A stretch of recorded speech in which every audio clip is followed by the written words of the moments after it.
নমস্কাৰ গল্প শুনোৱাসকলে স্বাগতম জনাইছোঁ গণৰাজ্য দিৱসৰ প্ৰাকক্ষণত আজি আমি আপোনালোকলৈ লৈ আহিছোঁ সৈয়দ মুস্তাফা চিৰাজৰ ৰচিত বাংলা গল্প ভাৰতবৰ্ষৰ একে নামৰ অসমীয়া অনুবাদ আৰু গল্পপাঠ মই দীপা ভাগৱতী। এইখিনিতে জনাই থওঁ ইয়াৰ আগতেও আমি একে নামৰ অৰ্থাৎ ভাৰতবৰ্ষ নামৰ গল্প এটি প্ৰচাৰ কৰিছিলোঁ, যদিও তাৰ লিখক আছিল বেলেগ ৰমাপদ চৌধুৰী। আহক পলম নকৰি আমি আজিৰ গল্পটোৰ মাজলৈ যাওঁ। ভাৰতবৰ্ষ। পিছফালৰ ৰাস্তাটোৱে য'ত ভাজ লৈছে তাতেই গঢ়ি উঠিছে এখন সৰু বজাৰ। পিছফালে গাঁও, ঘন বাহনিৰে থকা। গাঁৱত বিদ্যুৎ নাই, সেয়ে মাজে মাজে বিমৰ্ষ সভ্যতাৰ মুখ চকুত পৰে।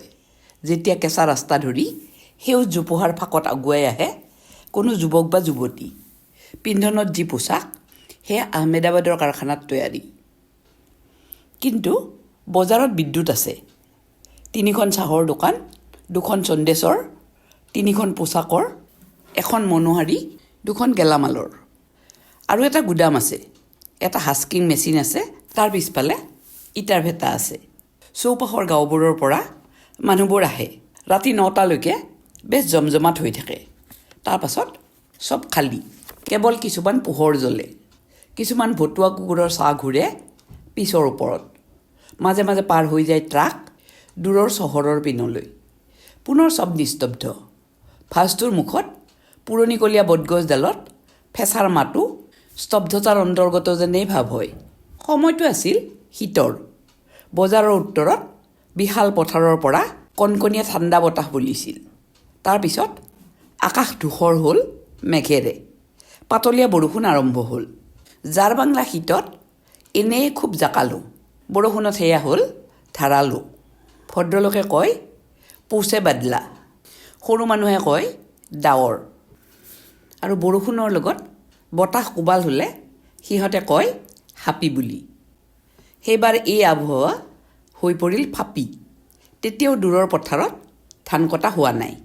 এই অকাল দুৰ্যোগত ধানৰ প্ৰচণ্ড ক্ষতি হ'ব। সেইকাৰণে মানুহৰ মেজাজ বেয়া হৈ গ'ল। খেতিয়ক মানুহবোৰে চাহৰ দোকানত আড্ডা দি প্ৰতীক্ষা কৰিবলৈ ধৰিলে ৰ'দে জলমলীয়া এটা দিনৰ, আৰু মুণ্ডপাত কৰি থাকিল আল্লাহ ভগৱানৰ।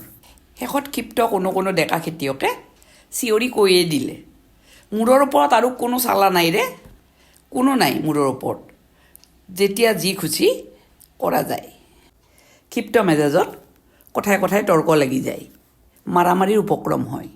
আৰু তৰ্কৰ কোনো প্ৰসংগ অপ্ৰসংগ নাই। কিবা এটা পালেই হ'ল। এই দুৰন্ত শীতৰ অকাল দুৰ্যোগত গাঁৱৰ ঘৰত বহি কাৰো সময় নাকাটে। সকলোৱে গুচি আহে সভ্যতাৰ সৰু জুইকুৰাৰ কাষত বহি হাত ভৰি সেকি ল'বলৈ। এইকণেই যি সুখ তেতিয়া। আৰু অলস দিন কটোৱাৰ একঘেয়েমি দূৰ কৰিবলৈকেই নানান কথা ওলায়। বোম্বাইৰ অভিনেতা অভিনেত্ৰী, নাইবা গায়ক, নাইবা ইন্দিৰা গান্ধী, মুখ্যমন্ত্ৰী, MLA, নহ'লে সৰা বাউৰী, সেই সকলোবোৰেই আহি পৰে। জোৰেৰে কথা কটাকটি হয়। চাহ দোকানীৰ বিক্ৰী বাৰ্তা বাঢ়ে। ধানৰ বতৰ, আজি নহ'লেও কাইলৈ পইচা পাবই। সেইকাৰণে ধাৰৰ অংকও বাঢ়ি থাকে। সেই সময়তে আহিল বুঢ়ী, থুৰথুৰীয়া কোজা ভিক্ষাৰী বুঢ়ী। একেবাৰে ৰাক্ষসীৰ দৰে চেহেৰা। এমূৰ পকা চুলি, ফটা চিৰা, এখন লেতেৰা কাপোৰ পিন্ধনত। গাত মেৰিওৱা আছে তেনেকুৱা এখন ফটা চিটা তোলাৰ কম্বল। এহাতত চুটি লাখুটি। পিছৰ ৰাস্তাত ভাহি ভাহি একেবাৰে একে তালতে খোজকাঢ়ি আগবাঢ়ি আহিল। ক্ষয় যোৱা ক্ষীণ মুখখনত তাইৰ বয়সৰ চিহ্ন প্ৰকট। তৰ্কৰ মাজতেই চাহৰ দোকানত সোমাই তাই চাহ খুজিলে। তাইক দেখি চবেই তৰ্ক বন্ধ কৰিলে। এই দুৰ্যোগত কেনেকৈ বাচি বৰ্তি খোজকাঢ়ি আহিব পাৰিলে, সেইটোৱে সকলোকে অবাক কৰিছিল। চাহখিনি খুব আৰামেৰে গিলি বুঢ়ীয়ে সকলোৰেই মুখৰ পিনে চালে, কিন্তু একো নক'লে। তেতিয়া এজনে তাইক প্ৰশ্ন কৰিলে, অ' বুঢ়ী, তুমিনো আহিলা ক'ৰ পৰা? বুঢ়ী বৰ মেজাজি, গজ গজ কৰি উত্তৰ দিলে, সেই কথাৰ তোমালোকক কি দৰকাৰ হে বাচাহঁত? সিহঁতে হাঁহি উঠিল। ওৰে বাবা, বৰ তেজি দেখিছোঁ। এই বাদলাৰ মাজত তেজি তাতু ঘোঁৰাৰ নিচিনাকৈ ওলাই পৰিছে। বুঢ়ীৰ খং উঠি গ'ল। তোমালোকৰ বাপেৰ মাৰ তাতু। খবৰদাৰ, অকথা কুকথা নক'বা। মই য'ৰে পৰাই আহোঁ, লোকৰনো কি দৰকাৰ? এজনে ঠাণ্ডা মূৰেৰে ক'লে, অ' বুঢ়ী, তুমি থাকানো ক'ত? তাকে সুধিছে এওঁলোকে।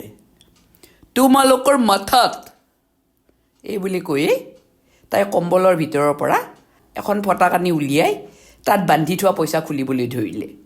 তাৰপিছত চাহৰ দাম দি উঠি পুনৰ ৰাস্তাত নামিল। মানুহবোৰে চিঞৰি উঠিল, মৰিবৰে, নিৰ্ঘাত মৰিব এই বুঢ়ীজনী। বুঢ়ীয়ে ওলোটাই ক'লে, তহঁত মৰ, তহঁতৰ শত গোষ্ঠী মৰক। সকলোৱে দেখিলে বুঢ়ীয়ে থৰক বৰক কৰি কেঁকুৰীৰ মুখত বটতলালৈ গ'ল। বটতলাখন খালী, মাটি ভিজি প্ৰচণ্ড বোকা হৈ আছে। সেই সকলোৰে অবাক দৃষ্টিৰ সন্মুখতেই বুঢ়ীয়ে গছৰ গুৰিৰ আঁৰত এডাল শকত শিপাত বহি পৰিল। শিপাডালৰ পিছফালে বুঢ়ীৰ গাত এটা খোৰোং আছে। তাতে পিঠি ভেজা দি ভৰি কচালে তাই। বুজা গ'ল বুঢ়ীৰ এই অভিজ্ঞতা যথেষ্ট আছে, অৰ্থাৎ তাই বৃক্ষবাসিনী।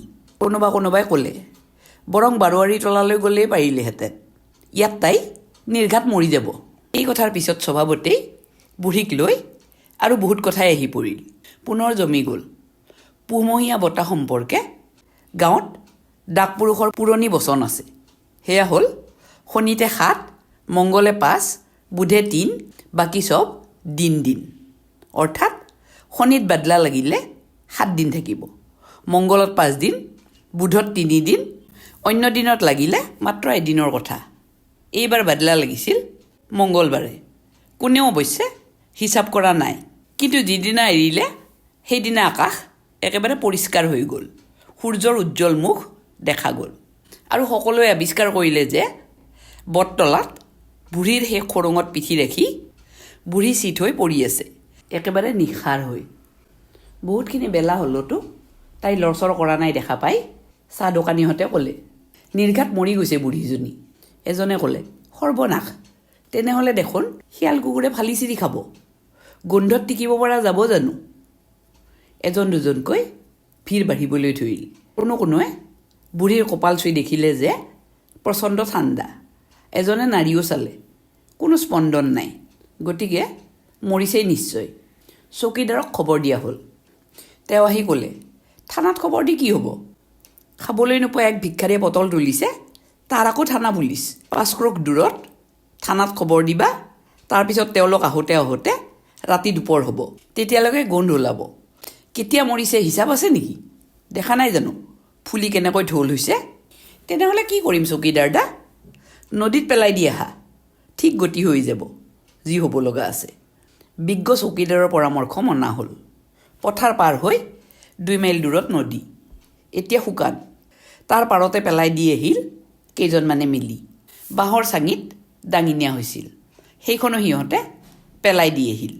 বুঢ়ীৰ শৰীৰ উজ্জ্বল ৰ'দত তপ্ত বালিত চিত হৈ পৰি ৰ'ল। ঘূৰি আহি সকলোৱে দিগন্তত চকু ৰাখিলে, জাকে জাকে কেতিয়া শগুন নামে। সেইদিনাখন হঠাৎ আবেলি এক অদ্ভুত দৃশ্য দেখা গ'ল। পথাৰ পাৰ হৈ এখন চাঙি আহিছে। সেইখন আহি যেতিয়া বজাৰ পালেহি, তেতিয়াহে কথাটো বুজা গ'ল। সেই বুঢ়ীৰ মৰাশটোৱে তুলি লৈ আহিছে মুছলমান পাৰাৰ মানুহবোৰে। আৰবী মন্ত্ৰ পঢ়িছে তেওঁলোকে। কোনোবাই মূৰত টুপিও পিন্ধিছে। যিবোৰে পেলাই থৈ আহিছিল সিহঁত হিন্দু। সিহঁতে অবাক হৈ আৰু খঙত একো নাই হৈ জানিব বিচাৰিলে, কি কথা? নাই, বুঢ়ী যে মুছলমান। প্ৰমাণ বহুতেই তাইক বিৰবিৰ কৰি আল্লাহ বা বিছমিল্লাহ বোলা শুনিছে। এনেতে গাঁৱৰ মোল্লা চাহেবে অকাট্য শপত খাই ক'লে, আজি ৰাতিপুৱা ফজৰৰ নামাজৰ সময়ত যেতিয়া নামাজ শেষ কৰি মই এইপিনে বাছ ধৰিবলৈ আহিছোঁ, তেতিয়াই বুঢ়ী মৰিবলৈ ওলাইছিল। তাইক মই স্পষ্ট কলমা পঢ়া শুনিছোঁ। পিছে কোনেনো জানে বুঢ়ী যে মৰিবলৈ ওলাইছে? মই যাবলৈ ওলাইছোঁ চহৰলৈ, মামলাৰ দিন, সেইকাৰণে বেপাৰটো আৰু চোৱা নহ'ল। ঘূৰি আহি শুনিলোঁ যে তাইক নদীত পেলাই দিছে। তৌবা, আমি বাচি থাকোঁতে সেয়া জানো হ'ব পাৰে? সেইকাৰণে কবৰ দিয়াৰ ব্যৱস্থা কৰিলোঁ। গাঁৱৰ ভট্টাচাৰ্য মহাশয় তেতিয়া বাছৰ পৰা নামিছেহে মাত্ৰ। তেওঁ ভুমুকি মাৰি চাই সকলোবোৰ দেখি শুনি ক'লে, অসম্ভৱ, মইতো মোল্লাৰ লগত একেখন বাছতেই চহৰলৈ গৈছিলোঁ। মই স্পষ্ট শুনিছোঁ বুঢ়ীয়ে কৈছিল শ্ৰীহৰি শ্ৰীহৰি শ্ৰীহৰি। তেওঁৰ সপক্ষে বহুতো প্ৰমাণ পোৱা গ'ল। নবালো নাপিতে শপত খাই ক'লে, কালি মই দাড়ি চুলি কাটিবলৈ বুলি বটতলালৈ আহিছোঁ। দেখিলোঁ বহা নাযাব। তেতিয়া বুঢ়ীয়ে মই স্পষ্ট কোৱা শুনিছোঁ আপোন মনে কৈছে হৰি বল হৰি বল। ভুল শুনিছা, ফজলু শ্বেখে ক'লে। মই নিজ কাণেৰে শুনিছোঁ বুঢ়ীয়ে লা ইলাহি ইল্লাল বুলিছে। নিবাৰণ বাগচি খঙাল মানুহ, এসময়ত দাগী ডকাইত আছিল। সি চিঞৰি উঠিল, মিছা কথা। কৰিম হৰাটিয়ে এতিয়া খুব নামাজ পঢ়ে, একদম বান্দা মানুহ। এসময়ত তেওঁ আছিল পেচাদাৰ লাঠিয়াল। তেওঁ নিবাৰণৰ চিঞৰ সহ্য কৰিব কিয়? তেওঁ আৰু ডাঙৰকৈ চিঞৰি ক'লে, খবৰদাৰ। কাজিয়া বাঢ়ি গ'ল। তৰ্কাতৰ্কি উত্তেজনা হাল্লা বাঢ়িবলৈ ধৰিলে। তাৰপিছত দেখা গ'ল এদল লোকে সেই বাঁহৰ চাঙিখন লৈ টনাটনি আৰম্ভ কৰিছে। চাওঁতে চাওঁতে প্ৰচণ্ড উত্তেজনা বিয়পি পৰিল চাৰিওপিনে। দোকানদাৰবোৰৰ দোকানৰ জাপ বন্ধ হ'বলৈ ধৰিলে। তাৰপিছত দেখা গ'ল গাঁৱৰ পৰা বহুত মানুহ দৌৰি দৌৰি আহিছে। সকলোৰে হাতত মাৰাত্মক অস্ত্ৰ শস্ত্ৰ। চাঙিখন তেতিয়া পিছৰ ওপৰত। বুঢ়ীৰ মৰাশটোৰ দুই কাষে স্পষ্ট দুদল জনতা থিয় হৈ আছে। দুইটা দলৰ হাততেই অস্ত্ৰ শস্ত্ৰ। পৰস্পৰক লক্ষ্য কৰি গালি গালাজ চলিছে। মাজে মাজে মোল্লা চাহাবে চিঞৰি উঠিছে, মুছলিম ভাইসকল, জেহাদ জেহাদ, আল্লাহু আকবৰ। অইনপিনে ভট্টাচাৰ্য মহাশয় গৰ্জি উঠিল, জয় মা কালী, জগন্নিধানত অৱতীৰ্ণ হোৱা মা, জয় মা কালী কি জয়। ধুমধুমাৰ গৰ্জন প্ৰতিগৰ্জনৰ কোবত দেখা গ'ল বিপন্ন আইন ৰক্ষক বেচাৰা নীলা উৰ্দি পিন্ধা চৌকীদাৰে তেওঁৰ লাঠিডাল দাঙি মাজভাগত থিয় হৈ আছে আৰু দুয়ো পক্ষকেই কিবা এটা কোৱাৰ চেষ্টা কৰিছে। যেতিয়া মুছলিম পক্ষ এখোজ আগুৱাই আহে তেওঁ মৰিয়া হৈ লাঠিডাল পিছত খুন্দিয়াই গৰজি উঠে, সাৱধান। আকৌ হিন্দু পক্ষ আগুৱাই আহিলে পুনৰ সেইপিনে লাঠি খুন্দিয়াই চিঞৰে, খবৰদাৰ। কিমান সময় সেই মাৰমুখী জনতাক ঠেকাই ৰাখিব পাৰিলেহেঁতেন কোনে জানে। তেওঁ এইবাৰ পৰ্যায়ক্ৰমে পাগলৰ নিচিনাকৈ দুইপিনে লাঠি খুন্দিয়াবলৈ আৰম্ভ কৰিলে। খটখট খটখট শব্দত কঁপি থাকিল। তাৰপিছতে দেখা গ'ল এক অদ্ভুত দৃশ্য। বুঢ়ীৰ মৰাশটো লৰিছে, লৰি লৰি উঠি বহাৰ চেষ্টা কৰিছে। দুইপিনৰ সশস্ত্ৰ জনতাই ফেল ফেল কৰি চাই আছে। চকীদাৰেও অবাক হৈ হা কৰি চাইছে। তাৰপিছত বুঢ়ী উঠিল। উঠি বহি দুয়োপিনে চালে। ভিৰ দুটা দেখিলে। তাইৰ মুখখন বিকৃত হৈ গ'ল। সেই বিকৃত মুখেৰে তাই ফেক ফেককৈ হাঁহি উঠিল। চকীদাৰে এইবাৰ মুখ খুলি সুধিলে, বুঢ়ীমা তুমি মৰা নাই? মৰ, তই মৰ, তোৰ শতগোষ্ঠী মৰক। সিফালৰ ভিৰেও চিঞৰি উঠিল, বুঢ়ী তুমি মৰা নাই? তহঁত মৰ, তহঁত মৰ, মুখ পুৰা হোৱাত। বুঢ়ী তুমি হিন্দু নে মুছলমান?